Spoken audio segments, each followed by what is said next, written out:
모비썸 25회 시작하겠습니다. 안녕하세요. 저는 격주의 남자 스위스로 송우진입니다. 네, 안녕하세요. 매주의 남자 이동진입니다. 자, 저희 사실 25회라는 얘기는 벌써 이거 4배만 더하면 100회라는 얘기지 않습니까? 네. 4배씩이나.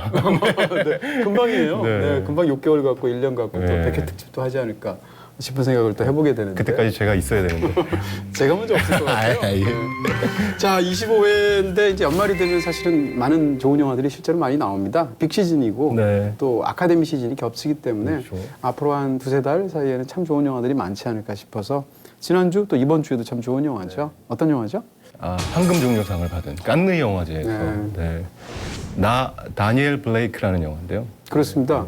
지금 다니엘 블레이크면 다니엘 블레이크지 왜 나 다니엘 블레이크일까 제목이 이런 생각이 드실 텐데. 그렇죠. 지금 말씀하신 것처럼 이 나라는 말을 붙이는 것 자체가 굉장히 중요한 의미가 있는데 그 얘기는 이제 영화를 통해서 설명을 드릴 수 있을 것 같고요. 자, 그럼 스토리부터 먼저 얘기를 듣고 본격적으로 영화 속으로 한번 들어가 보도록 하겠습니다. 네. 여기 위기에 놓인 한 남자가 있습니다. 그의 이름은 다니엘 블레이크. You have to apply online, sir. You know, you give me a plot of land, I can build you a house. 평생 누구보다 성실한 몫으로 살아왔지만 어느새 나이가 들었고 몸은 아프고 일도 할 수 없어졌습니다. 그는 이제 어떻게 살아가야 할지가 막막합니다. When can I go back to work? Well, not yet, that's for certain. 그리고 우연히 만난 같은 처지에 놓인 KT 가족. 아무것도 갖지 못한 이들에게 세상은 낯설고 벽은 높게만 느껴집니다. And then you get Yeah, my kids have got to start school tomorrow. I've got about 12 quid in my Do you know purse. what All I- because you can't just calm down and listen to people when they talk. Right, You all again, have to do do you this. know what I've with your listened to you? rules. 절망의 끝에서도 따뜻한 세상, 작은 희망을 꿈꾸는 이들의 온 사력을 다한 힘겨운 투쟁. You've done nothing to be ashamed of. 과연 다니엘 블레이크에게 희망은 찾아올까요? 오늘의 무비썸, 가장 가까이에 있는 평범한 영웅의 이야기. I want to sail away, wind at me back. 나 다니엘 블레이크입니다. 성우진이 읽어주셨군요. 네. 평소보다도 더 이렇게 비장하게 그렇게 영화 생각을 하다 보니까 막 가볍게 읽기는 여기 한 남자가 있습니다. 그거는 뭐 김경식 씨 같아요. 네, 네. 그렇습니다. 이 영화를 만든 감독이 켄 로치잖아요. 켄 로치. 켄 로치 하면 조금 좌파. 예, 좌파 성향의 좌파 감독이죠? 정치적인 네. 색깔을 내는 그런 영화를 하는 그렇습니다. 감독이다. 본인의 어떤 진보적인 지향, 사회비판적인 어떤 확고한 의식 이런 것들을 영화 속에 적극적으로 드러내는 네. 그런 영화들을 만들고 있고요. 예를 들어서 랜드 앤 프리덤 같은 영화를 보면 정치적인 지향이 네, 어떤 네. 것인지를 명확하게 보여주는 뭐 그런 작품이라고 네. 말할 수 있죠. 네, 켄 로치는 사실 황금종려상 한 번 받기도 어렵잖아요. 네, 바로 정확히 10년 전에 보리밭을 흔드는 네. 바람이라는 영화. 그 영화 참 좋잖아요. 좋죠. 네. 예전에 저도 봤었던 생각이 나는데, 근데 사실 그 아일랜드 독립 얘기잖아요. 뭐 그렇게 그쪽 역사를 잘 알진 못해가지고, 되게 저랬구나. 약간 좀 이렇게 한 발짝은 좀 떨어져 있어 본 것 같은 그런 좀 느낌이 있었어요. 그렇습니다. 사실 켄 로치 영화가 굉장히 서정적이라거나 이런 경우는 이렇지는 네, 않잖아요. 네. 근데 그 영화는 굉장히 서정성도 넘치는 그러면서도 어떤 명확한 메시지가 있는 그런 좋은 영화였죠. 그리고 이제 10년 후에 지금 황금종려상을 받게 됐는데 사실은 이게 은퇴를 번복한 거예요. 네, 뭐 나이가 워낙 많으시니까 글쎄 말입니다. 지금만 80 정도 되셨다고. 가까이 되셨겠죠. 사실 이 켄 로치 감독은 데뷔가 영화로 올해가 정확히 50년째더라고요. 국내에도 이제 DVD로 나와 있는데 불쌍한 암소라는 영화가 있어. 푸어카우라는 영화가 데뷔작인데 그 영화가 나온 게 1967년도예요. 야, 67년이요? 그렇습니다. 뭐 태어나기도 전인데 그렇죠. 그 1967년도 그 영화가 처음이고 지금 정확히 50년째인데 그 50년간 켄 로치는 한 명의 감독이기도 하지만 하나의 영화를 대하는 태도이기도 합니다. 그렇게 해서 거의 상징과도 같은 정말 어떻게 보면 국제 영화계라는 게 있을 때 그중에 켄 로치라는 사람이 차지하고 있는 어떤 그 커다란 위치가 있다. 네. 그것은 일종의 영화를 대하는 자세나 사회 현실을 대하는 태도나 이런 것을 상징하는 이름이 되었다라고 말할 정도의 어떤 거장이라고 얘기할 수가 있겠죠. 자, 켄 로치가 올해 이제 칸느 영화제에 수상을 하면서 뭐 기자회견도 하고 황금종려상을 받으니까 연설도 하지 않았겠어요? 근데 그 내용이 굉장히 감동적이더라고요. 희망에 대한 얘기를 했었죠. 네, 제가 적어왔어요. 네. 읽어드리고 싶은데 수상했을 때 이렇게 얘기를 했습니다. 우리는 희망의 메시지를 사람들에게 보여줘야 한다. 우리는 다른 세상이 가능하다고 말해야만 한다. 이 말 자체가 켄 로치가 영화로 어떤 세상을 지향하는지를 보여주고 또 기자회견에서는 이렇게 말을 했습니다. 가나안은 너의 잘못이야 라고 말하는 우리의 잔인함이 문제다. 근데 이게 사실은 이 영화의 핵심하고도 관련이 있잖아요. 그런 면에서 이분이 어떻게 영화를 만들었는지를 우리가 충분히 알 수 있는 그런 부분입니다. 혹시 아버지의 초상이라는 영화 혹시 저 그 영화는 못 봤어요. 그렇죠? 네. 뭐 큰 규모로 개봉하지는 않았는데 스테판 브리제라는 사람이 만든 프랑스 영화인데 네. 근데 그 영화랑 이 영화의 내용이 굉장히 많이 겹칩니다. 그래요? 중간에 아주 가난한 사람들이 견디다 못해서 마트에서 물건을 훔치다가 벌어지는 일들 뭐 이런 것들이 중간에 잠깐 나오기도 하고 그 다음에 실직한 사람들이 취직을 하기 위해서 면접을 보거나 강의 같은 걸 듣게 되는데 Vous comprenez bien que ça signifie que ça serait avec un salaire en dessous aussi. Oui, je sais, je sais. 강의를 하거나 면접을 하는 사람들은 상대가 심지어는 화면 바깥에서 보이지도 않게 처리를 해서 어떤 굉장히 기계적이고 비인간적인 그런 그 시스템을 보여준다던가 이런 네. 방식들이 아버지의 초상하고 굉장히 비슷해서 만약에 이 나 다니엘 블레이크가 좋으셨다면 켄 로치 다른 영화 보셔도 좋고 네. 그 영화를 한번 이렇게 보셔도 아버지의 추상. 한번 보시면 좋을 것 같습니다. 이제 배우 얘기부터 그러면 네. 다니엘 블레이크 시작해 볼까요? 배우의 얘기를 근데 하고 싶은데 별로 할 수가 없는 게 누군지 잘 모르겠어요. 맞습니다. 네. 일단 그 배우 데이브 존스라는 배우가 이 영화에서 굉장하다는 느낌이 들죠. 네. 원래 모아둔 그쪽 영국에서 활동하던 배우분이셨겠지만 네네. 경력은 굉장히 오래됐는데 일단 국제적으로 거의 알려져 있지 않고 저도 영화에서 본 적이 없습니다. 근데 이 켄 로치가 어떤 배우를 캐스팅할 때 스타 캐스팅을 하지는 않잖아요. 네. 뭐 물론 유명한 배우가 뭐 킬리안 머피 같은 배우가 나오기도 하지만 켄 로치는 일단 그 어떤 문제 자체를 굉장히 이렇게 사회적인 테마들을 다루고 있기 때문에 그 테마랑 비슷한 무언가가 있는 배우를 캐스팅하는 경우가 굉장히 많습니다. 이 영화에서도 그랬다고 그러고요. 데이브 존스 같은 경우에는 스탠드업 코미디언이고 아버지가 목수래요. 그러니까 근데 이 영화에서 이 다니엘의 그 직업이 목수지 않습니까? 네. 그리고 또 아버지가 목수 생활했던 곳이 영국 뭐 런던 이쪽이 아니고 북동부 쪽이라는 겁니다. 그러면서 지역으로도 상대적으로 좀 비슷한 부분이 있고 보자마자 영화 시작하자마자 데이브 존스가 연기하는 다니엘 블레이크가 어떤 캐릭터인지 연기를 통해서 확실하게 보여주지 않나요? 네. Do you have any significant difficulty conveying simple message to strangers? Yes. Yes, it's me fucking heart I'm trying to tell you, but you'll not listen. 그리고 또 집에 딱 돌아오면 옆집에 사는 사람이 젊은 친구들 몇 명이 모여 사니까 막 엉망진창으로 살잖아요. 근데 그 음식물 쓰레기를 뭘 굳이 다 또 이렇게 봉지 열어서 보고 냄새 맡아. 예. 그 냄새를 왜 맡아요? 근데 그런 사람인 거죠. 그리고 또 옆집 그 청년한테 막 잔소리를 막 하고 이런 스타일의 사람이라서 그런 면에서 데이브 존스의 어떤 그런 연기들 그리고 또 굉장히 파워풀한데 네. 중반 이후에는 또 거의 인간미의 화신이잖아요. 그렇죠. 초반에는 저희 주변에서 흔히 볼 수 있는 어떤 우리 아버지 세대의 그 전형적인 얼굴 같은 좀 맞아요. 느낌을 받았어요. 기본적으로 길거리에서 보는 우리 아버지 세대의 얼굴이 되게 밝거나 평화롭지가 않잖아요. 그 세대가 그랬듯이. 예, 좀 약간은 조금 찡그려져 있는 어떤 그런 표정을 기본적으로 가지고 있는 전형적인 어떤 힘들고 지친 세대의 그 얼굴이 아닐까. 맞습니다. 예. 또 한 명의 이제 그 상대 배우라고 할 수 있는 KT 역으로 나오는 네. 그 배우는 헤일리 스콰이어라는 배우인데 역시 우리가 잘 모르겠어요. 배우죠. 검색해도 안 나오더라고요. 그렇죠? 네. 근데 헤일리 스콰이어 역시 어떤 그 노동자 계층에서 살았고 그러면서 또 한때 굉장히 어려운 시기를 겪었고 이런 부분들을 그 캐스팅 과정에서 배우한테 얘기를 하는 거죠. 근데 보통 이제 일반적으로 오디션을 보거나 캐스팅을 하면 뭐 영화의 특정 장면을 연기해 보세요. 뭐 이런 식으로 해서 캐스팅을 하는 경우가 많은데 켄 로치는 안 그런데요. 그럼 어떻게? 그 배우를 만나서 얘기를 하는데 아버지는 뭘 하셨나요? 네. 어린 시절은 어떠셨습니까? 그때 무슨 기분이 드셨어요? 이런 식으로 얘기를 한대요. 캐스팅 디렉터나 켄 로치 자체가. 그 과정을 통해서 이 데이브 존스나 헤일리 스콰이어가 캐스팅이 된 겁니다. 바로 그런 그 어떻게 보면 계급에 대한 이해, 그다음에 이런 사회 현실에 대한 것을 배우들 자체가 어느 정도 겪은 경험이 있는 자기가 체험을 해서 이해를 하고 있는 사람을 그렇습니다. 연기력이 뛰어난 그런 배우보다는 그런 사람을 그 캐스팅한다는 얘기예요. 그렇죠. 물론 연기도 굉장히 훌륭하지만 예. 근데 스탠드업 코미디언에 대해서 이렇다 하는 거예요. 켄 로치의 인터뷰를 보면 스탠드업 코미디언이라는 것 자체가 노동자 계층을 대변하는 직업이라는 겁니다. 그 스탠드업 코미디를 어디서 하겠습니까? 술집이라든지 그렇죠. 작은 무대라든지 이렇게 올라가서 혼자 하는데 스탠드업 코미디의 소재 자체가 자신의 삶이나 주변 사람들의 삶일 수밖에 없고 그런 삶이라는 건 대부분 그 노동자 계층들이 겪는 일상에서의 일들이라는 거죠. 그런 면에서도 이 데이브 존스가 저격이었다. 이런 이야기들을 켄 로치의 인터뷰에서 켄 로치가 밝히고 있더라고요. 네.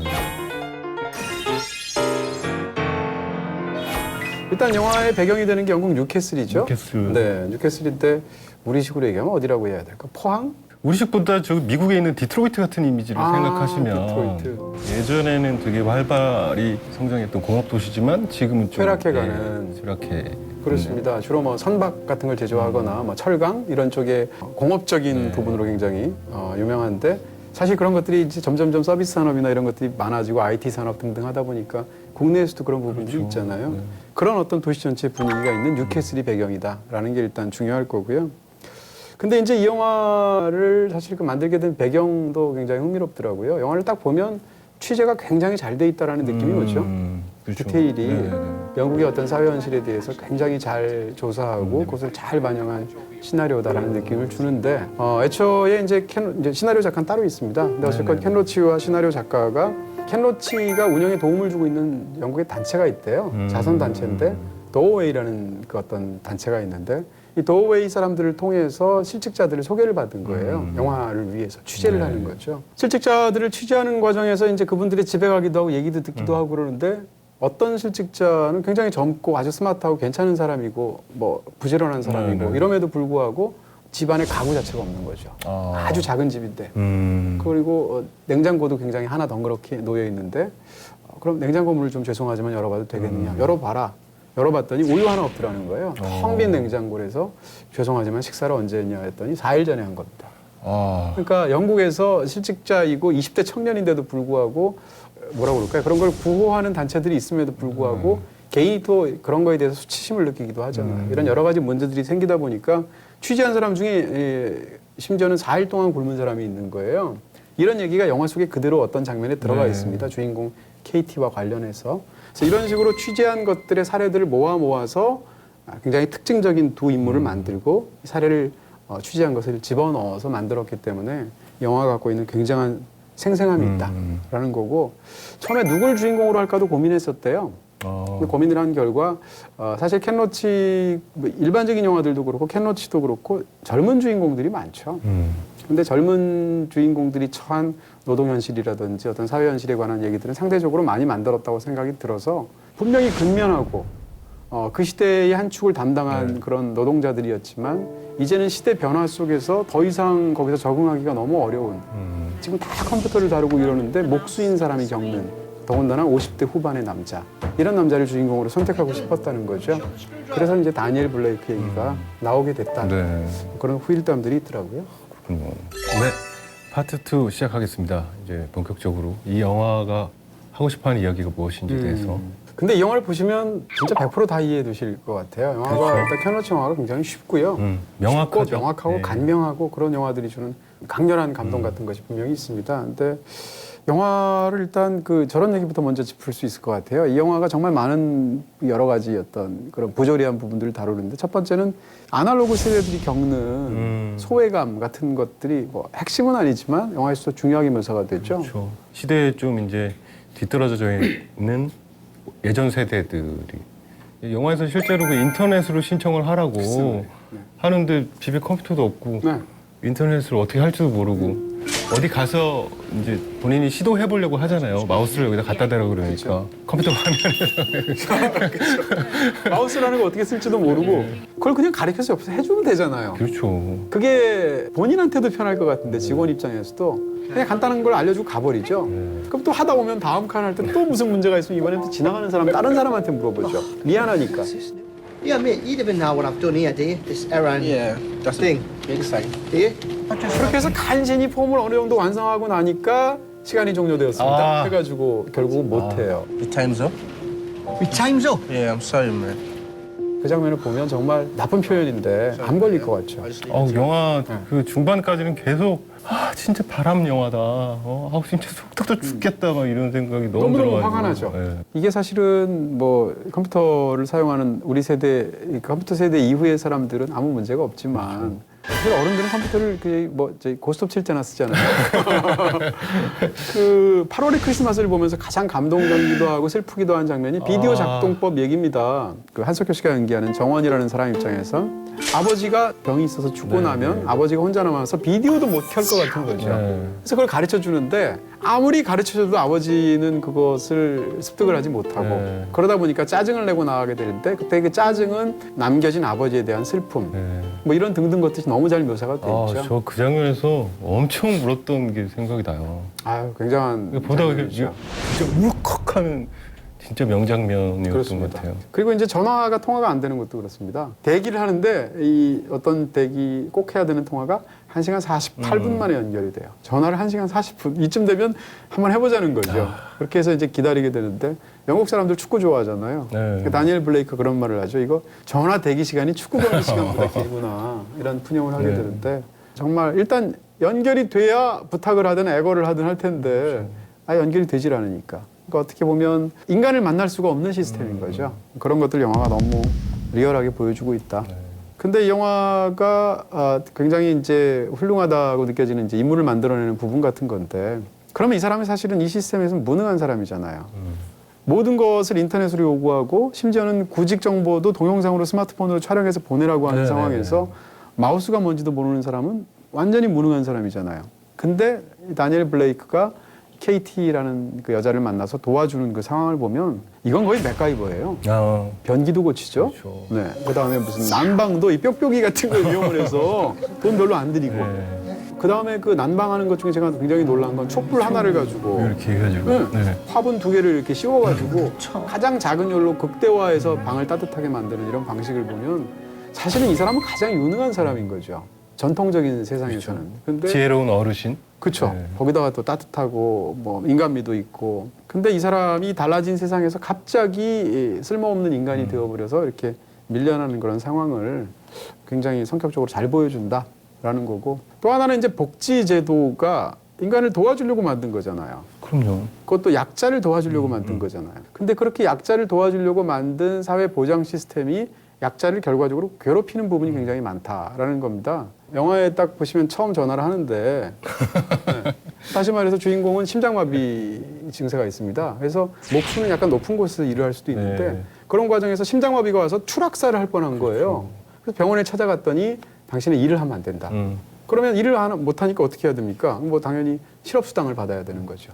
그래서 이제 고용지원수당을 받으려고 전화를 한 게 영화의 첫 장면이에요. 그러면 전화를 한 사람 입장에서는 어떻게 되느냐? 매뉴얼대로 하는 거죠. 왜냐하면 그게 가장 힘이 들드니까.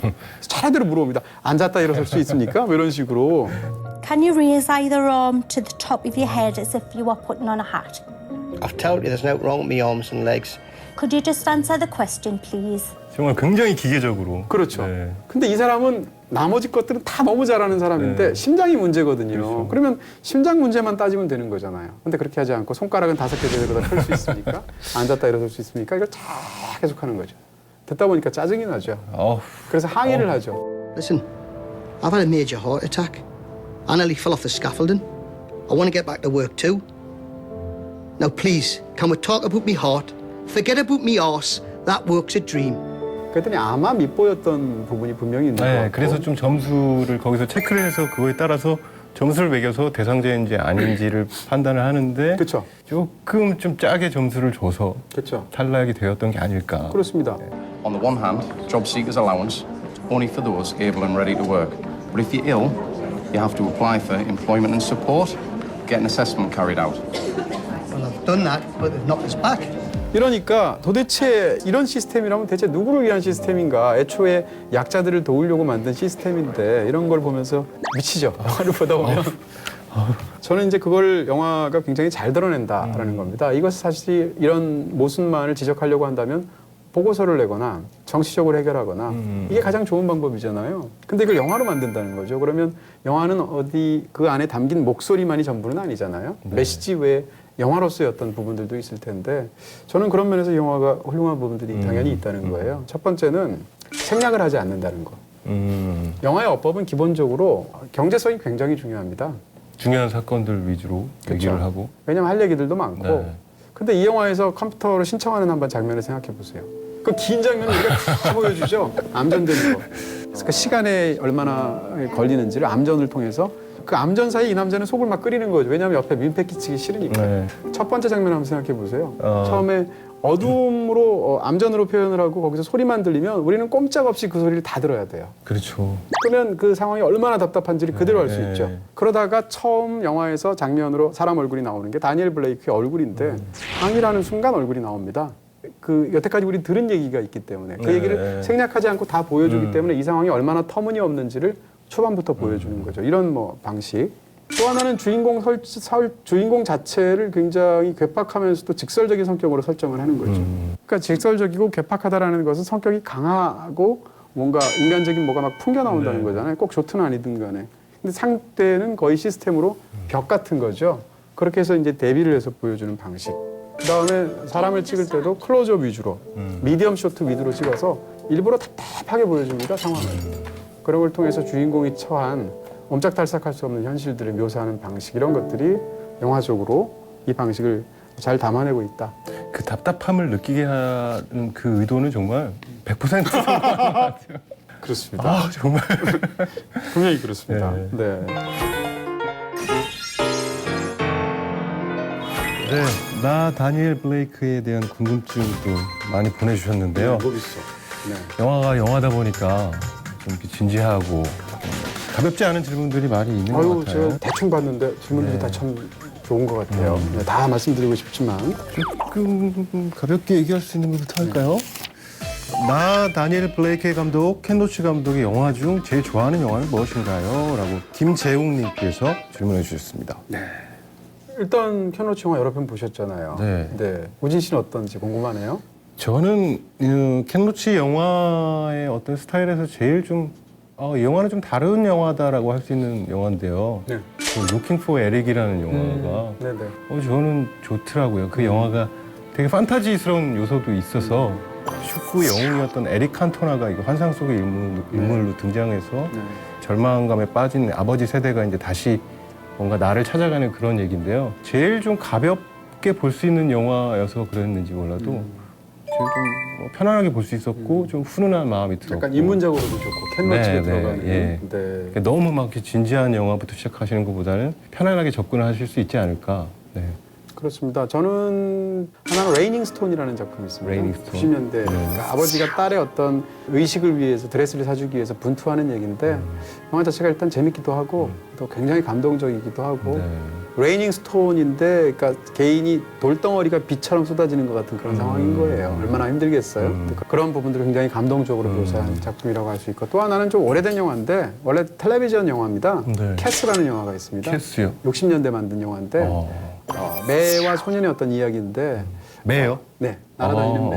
그래서 캐스도 굉장히 훌륭한 작품이라서 캐노치 좋은 영화들 참 많지만 개인적으로는 그 작품을 제일 좋아합니다. 네.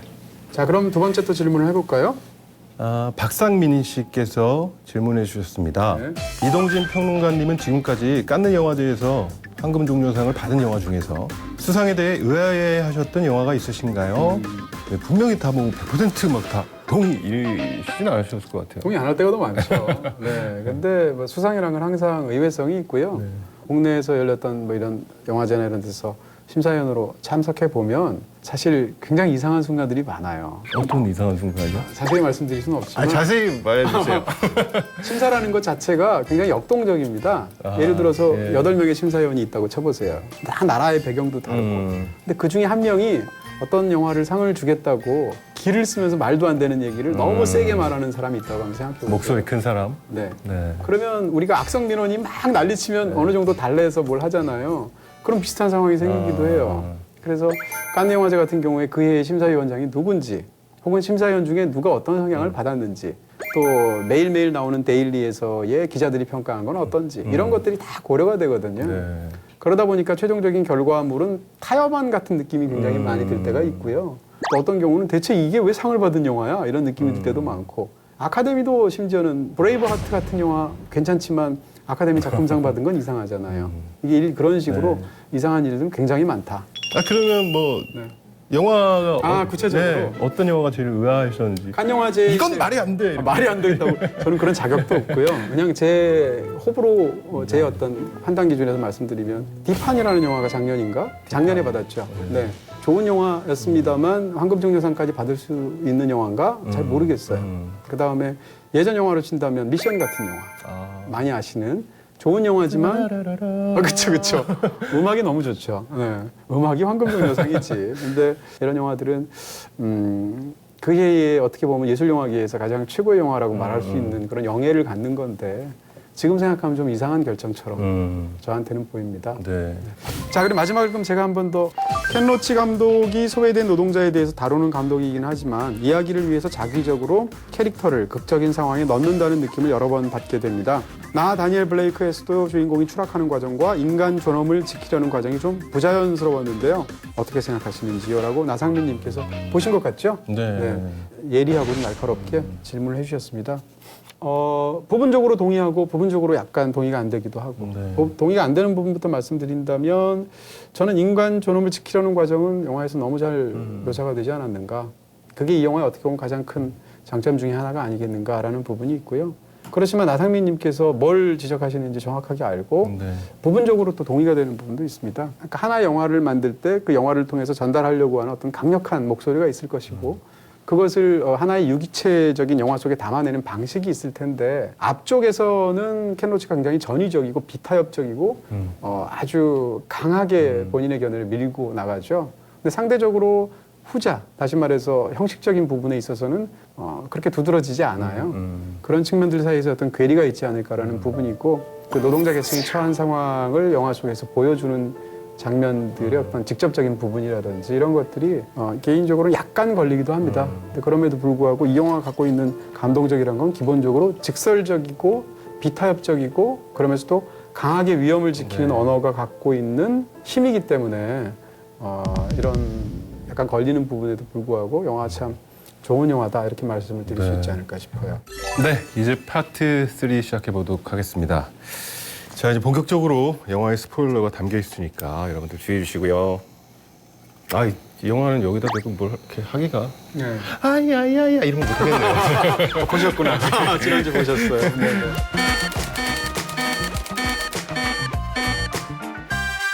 자, 그럼 스포일러에 관한 이야기를 지금부터 스포일러를 포함된 영화의 후반부에 또 굉장히 좀 슬프기도 하고 뭐 감동적인 부분들도 있고 또 위험 있는 부분들도 있고 이런 이야기를 드리도록 할게요. 자, 일단 뭐 이 영화에 등장하는 것이 어떻게 보면 쉽게 얘기하면 우리가 그런 얘기를 하지 않습니까? 서로 비슷한 처지에 있는 사람들끼리 그래도 도와주는 가난한 사람들이 오히려 가난한 사람들을 도와주는 이런 부분들이 영화 속에서 등장하게 되는데 영화에서 세 부류가 나온다고 할 수 있어요. 세 부류요? 네, 그렇습니다. 하나는 다니엘 블레이크처럼 전통적인 그런 노동에 종사를 했으나 시대의 변화 속에서 이젠 퇴물 취급을 받는 사실은 굉장히 유능한 사람인데도 불구하고 이게 제일 주인공이니까 중요하고 또 한 명은 KT죠.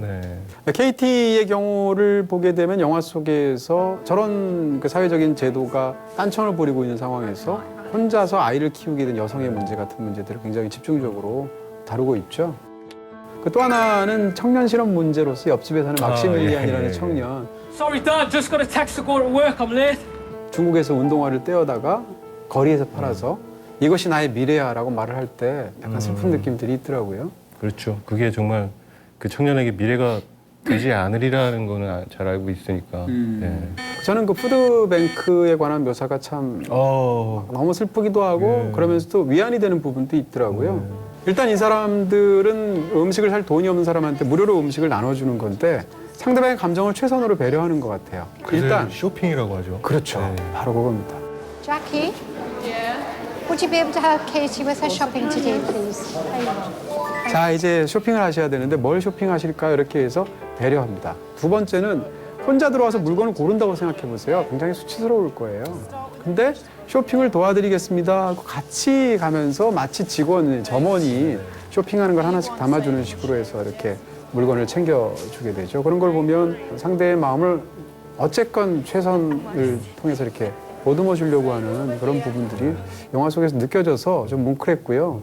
그럼에도 불구하고 이제 KT가 거기서 이렇게 통조림을 왜냐하면 며칠간 굶었고 그 앞에 보면은 심지어 너무 고맙게 자기한테 잘해주니까 이 다니엘이라는 할아버지한테 음식을 주기 위해서 자기 걸 포기하잖아요. 먹고 왔어. 네, 먹고 왔다고 얘기하는 건데 But, you know, 그리고 나서 이제 4일 동안 며칠 동안 굶었기 때문에 그 차이를 못 참아서 통조림을 이렇게 몰래 먹다가 본인 스스로가 너무 비참하니까 우는 장면이 있는데 어떻게 보면 이 영화에서 제일 슬픈 장면이죠. 네, 울컥하는 그런 장면이었어요, 정말. 이 영화가 그것을 굉장히 잘 묘사를 합니다. 영화적으로도. 예를 들어서 켄 로치는 스테디캠을 쓰는 사람이 아니에요. 카메라를 그렇게 좀 약간 카메라 워크를 강조하는 방식으로 하지 않는데 저는 켄 로치 영화에서 스테디캠을 본 적이 있나 싶을 정도로 이 영화의 한 장면에 나오죠. 그 장면이 뭔가 하면 바로 그 푸드뱅크에 가서 기다리는 사람들을 줄을 쓸 때 그 사람 한 명 한 명은 그냥 엑스트라잖아요. 근데 그 사람들 얼굴들을 마치 이렇게 호명하듯이 쫙 보여주는 장면에서 스테디캠을 썼습니다.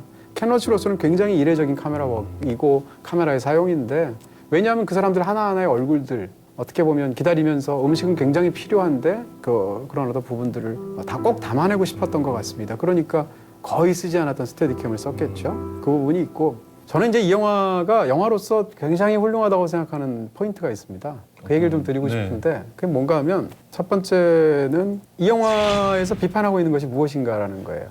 비판하고 있는 건 제가 볼 땐 뭐 관료주의 혹은 매끈한 제도의 탈을 쓴 제도의 비인간성 가난한 사람들을 모욕 주는 시스템 이런 거 같아요. 영화에서 굉장히 중요한 것 중에 하나가 위험에 처해 있는 하층민들이 얼마나 그 상황이 물질적으로 공핍한가 도움이 필요하다라는 것이기도 하지만 다른 한편으로는 그것을 도와주는 기관에서 그 사람들을 모욕 주는 방식으로 내돌린다라는 거죠. 그것이 이제 굉장히 중요해서 영화의 자존심이라는 개념이 참 중요한데 그걸 너무 잘 묘사한다. 무슨 얘기인가 하면 보통 이런 영화를 만든다고 한번 생각을 해보세요. 그러면 그것을 이 주인공에게 감정적으로 굉장히 모욕을 주거나 나쁘게 하대하거나 이렇게 하는 그 담당하는 사람들을 악인으로 묘사할 확률이 높습니다. 예를 들어서 그 중에 어떤 매니저인 사람을 묘사하는 방식인데 그 매니저가 예를 들면 집안에서 폭군으로 군림하는 모습을 보여준다든지 혹은 뭐 돈을 사기쳐가지고 국가의 돈을 떼어먹어서 그러는 사실은 굉장히 악질적인 사람이었다는 걸 이렇게 묘사를 하는 경우가 굉장히 많아요. 개인의 일탈. 그렇습니다. 그래야 우리가 그 장면을 보면서 그 놈이 나쁜 놈이니까 붕괴를 하게 돼서 더 쉽게 영화에 이렇게 공분한다고 생각을 하는데 근데 이 영화는 그렇지 않습니다. 사실 많은 영화들이 이럴 경우에 나쁜 놈이 나쁜 짓을 한다라고 묘사하는 게 일반적인 방식이에요. 그렇죠. 근데 이런 것은 이 영화가 진짜 말하고 싶은 것과 사실은 위배되는 겁니다. 왜냐하면 나쁜 놈이 이런 나쁜 비인간적인 행동을 한다는 게 아니라 그 사람은 나쁘지 않을 수도 있지만 그 시스템 속에서 비인간화되어 있다라는 게 중요한 거죠. 그런 면에서 명확한 목소리를 내고 있다. 정확하게 찌르고 있다라는 얘기를 드리고 싶고 이건 반대도 마찬가지입니다. 이 다니엘은 케이트를 막 도와주지 않습니까? 그럼 다니엘은 케이트를 왜 도와줄까? 이럴 때 또 많은 영화들, 평범한 영화들은 어떻게 묘사를 하냐면 다니엘이 케이트를 좋아하는 사연을 집어넣습니다. 예를 들어서 다니엘한테 딸이 있었어. 네, 맞아요. 딸이 있었는데 이 딸이 뭐 그 나쁜 남자를 만나가지고 그 남자가 양육 책임을 버리고 도망가서 그 딸이 미혼모로 너무 고생하다가 지금은 미국으로 이민 갔어. 예를 들면 혹은 딸이 또 비참하게 죽었어. 이런 사연들을 묘사를 하죠. 그러니까 케이트를 보면 그 생각이 나는 거죠. 그래서 도와준다라는 설정을 보통 넣어요. 그렇죠, 그렇죠. 근데 이 영화엔 그 설정도 없습니다. 왜냐하면 여기서 인간이 인간을 도와주는 건 인간성의 가장 기본적인 발로이다라는 것이거든요. 그래서 이것이 조건 없이 이렇게 도와주는 것 자체가 제도가 그렇게 비인간적으로 인간을 대하는 것과 명확하게 대비를 이루고 있거든요. 그러니까 이런 이 두 가지를 묘사하는 방식을 보면 이 영화는 하고자 하는 명확한 이야기가 있고 그 이야기를 정확하게 전달할 줄 알고 그걸 위해서 괜히 양념을 치거나 분위기를 흐리거나 초점을 흐리는 일을 하지 않는 굉장히 명확하면서도 감명하고 직설적이고도 강한 영화다. 저는 그 점이 사실은 이 영화에서 가장 좋았습니다. 또 한 가지 이제 또 드리고 싶은 얘기는 이제 아버지의 초상이라고 제가 아까 말씀드린 영화에도 똑같이 나오는데 이 영화에서도 보게 되면 실직자는 반드시 특강을 들어야 돼요. 강의를. 어떻게 하면 당신이 직업 얻을 수 있는가. 이수를 해야 그렇습니다. 인정을 해주는. 근데 그 강사가 하는 얘기라는 건 결국은 너의 노력이 부족해서다 라고 이야기를 하게 되는 거죠. You must stand out from the crowd. 참 요즘 젊은 세대들이 제일 이해할 수 없고 답답한 그 이전 세대들의 얘기가 바로 그 지점이 아닐까. 그렇습니다. 우리 때는 이러지 않았어. 노력하면 할 수 있어. 네가 열심히 안 하니까 그런 거야. 그중에서 네가 1등을 해야지. 뭐 이런. 그렇습니다. 그러니까 영화 그 자리에서 당장 이 다니엘 블레이크는 자기 얘기를 직설적으로 하는 사람이니까 당장 논전이 벌어지는데 기본적으로 이 공무원들이 실직자들을 대하는 태도가 그렇습니다. 너는 충분히 구직 활동을 하지도 않고 그냥 나라 돈이나 눈먼 나라 돈 타먹으려고 하는 거잖아 라는 태도를 갖고 있는 거예요. 반면에 이쪽 사람들은 굉장히 근면한 사람들이에요. 다만 그 여러 가지 환경이나 이런 것 속에서 자기 어떤 그런 것을 찾지 못한 그런 사람들인데 그러니까 그래서 결국은 일자리가 사회적인 시스템의 불비로 부족한가 아니면 일자리는 있는 건데 네가 노력하지 못해서 그 일자리를 못 얻는가라는 두 가지가 충돌하는데 이런 거를 이제 이런 장면들이 보여준다라는 거고. 근데 이 영화가 굉장히 직설적이잖아요. 중간에 보면 막 그렇죠. 심지어 뭐 이언 덩컨이라는 그 장관을 이름을 가져와서 막 예. 영화 속에서 막 공격을 하는 비판하고. 거죠. 우리 식으로 얘기하면 막 우병우, 김기춘 이런 사람을 끌어들여서 영화에서 막 공격하는 네. 거예요, 사실상. 근데 이언 덩컨은 찾아보니까 그 당시에 고용연금부 장관이었더라고요. 그러니까 그런 사람이 자기는 대저택에 살면서 이런 그 수혜를 받아야 할 그런 보호를 받아야 할 사람들의 그 연금 같은 걸 깎는 조치 같은 걸 한 모양이죠. 그런 걸 이름까지 거명하면서 직설적으로 공격하고 심지어는 보수당을 막 공격하잖아요. 이런 직설적인 목소리를 가졌는데 한편으로는 어떤 부분은 굉장히 간접적으로 처리하기도 한 영화라는 겁니다. 어떤 부분이 가장 간접적일까요? 대표적으로 다니엘 블레이크가 죽는 장면이 안 나와요. 아, 영화에 사실 죽지 않습니까? 그렇죠. 네. 그러면 그 장면을 굉장히 드라마틱하게 꾸밀 수도 있겠죠. 보통 이러면 이렇게 쓰러져야 되는데. 그렇습니다. 정작 이렇게 중요한 부분에서는 생략하기도 한다라는 이야기를 드릴 수가 있고요. 이 영화에서 가장 감동적인 부분은 저는 그 벽에 그렇죠. 스프레이를 통해서 이제 왜 제목이 나 영화에- 다니엘 블레이크인지 나 다니엘 블레이크는 하고 그렇죠. 이제 자기가 주장하는 바를 벽에다가 크게 스프레이 까만색 스프레이로 쫙. 네, 맞습니다. 이 거대한 시스템의 벽 속에서 전화 한 통 제대로 할 수가 없는 상황에서 항고 기일을 잡아달라. 라는 자기의 주장을 간명하게 공적인 언어로 하는 거죠. 나, 콤마, 다니엘 블레이크로 하면 이건 문서 작성할 때 쓰는 말이잖아요. 그러니까 나, 다니엘 블레이크라는 얘기는 결국은 영화에서 굉장히 중요합니다. 그 뭔가 하면 복지가 시혜가 아니라는 거예요. 이것은 나의 권리라는 거예요. 시민의 권리라는 얘기죠. 그거 자체를 영화에서 가장 위험을 드러내는 방식으로 스프레이를 통해서 자기 견해를 정확하게 드러내는 것을 통해서 사실은 이 영화가 복지에 대해서 어떤 생각을 갖고 있는지를 너무 명확하게 보여주는 당당하고 위험 있는 장면이 아니었을까 싶은 생각이 들죠. 자, 이제 명대사 시간인데 어느 때보다도 궁금합니다. 여기 사실 마음을 울리는 대사들도 많고 그중에서 어떤 걸 또 근데 영화를 보셨으면 많은 분들이 제가 선정한 이 명대사에 공감을 하시지 않았을까라고 생각을 합니다. 정말 그러네요. 네, 그 N이라는 그 공무원을 다시 찾아가서 이제 뭔가 이래서는 안 되겠다라고 이제 뭔가 결심을 하고 나서 이 블레이크가 그 N에게 이렇게 얘기를 하죠. When you lose your self-respect, you're done for. 이게 앞서도 계속 말씀하신 어떤 인간 존엄에 대한 문제잖아요. 예. 가난에서 벗어나고 이렇게 해야 되는 것이 당연하게 그 사람이 인간이라면 누구나 누려야 하고 가져야 하는 권리다. 예. 그 얘기를 계속 하고 있는 영화이기 때문에 이 대사가 정말 이 영화의 그냥 핵심이 아닐까. 그렇죠. 네, 그렇게 생각이 들어서 골라봤습니다. 아주 감동적인 그런 대사였었습니다. 근데 저는 사실 송은이 씨가 워낙 센 대사 좋아하니까 네. 개처럼 물고 늘어져 주마. 뭐 그거 할 줄 알았어요. 나 그 대사 참 좋았거든요. 그거 하실 줄 알았더니. 또 하나 울컥했던 건 아까 그 KT가 구호해주는 단체에 가서 막 그 다시 무너져서 울면서 막 그렇게 얘기하잖아요. 자기 정말 늪에 빠진 것 같다고. 예. 어머니가 보면. 예, 예. 네. 그 대사도 참 남다르게 들렸어요. 정말 그 KT가 막 뭐 무능력하고 뭐 노력을 안 해서 그렇게 된 게 아니니까 상황이 KT를 그렇게 만든 것이니까. 네, 네, 네. 예. 그렇습니다. 네, 이제 이 영화 나 다니엘 블레이크의 별점을 알아볼 시간입니다. 저희가 얘기를 많이 했는데 과연 별점은 몇 개를 받았을지. 네, 나 다니엘 블레이크의 별점은 4개입니다. 네, 좀 좋은 영화고요. 보고 나면 참 묵직하고 감명하고 과연 이 영화가 뭘 전달하려고 하는지 그것을 아주 깊게 받아들일 수 있는 그런 좋은 작품이었습니다. 자, 여기 그러면 연말이 되니까 점점점 어려워져요. 좋은 진짜 작품이 좋은 영화도 참 많아서. 많네요. 근데 저는 이 정도에 넣을 수 있을 것 같습니다. 줄리에타 다음으로. 네, 이렇게 해서 이제 뭐 5작품 남았나요? 한 8작품 남은 것 같아요. 연말까지. 참 올해도 좋은 영화 많았다는 생각이 들고 뿌듯해지네요. 네. 자, 저희는 이번 주 나 다니엘 블레이크라는 또 좋은 영화 여러분께 소개해드렸고요. 다음 주도 뵙도록 하겠습니다. 감사합니다. 감사합니다. 여러분 혹시 잊으신 거 없으신가요? 아직 구독 안 하신 분들 꼭 구독 눌러주세요. 눌러주세요.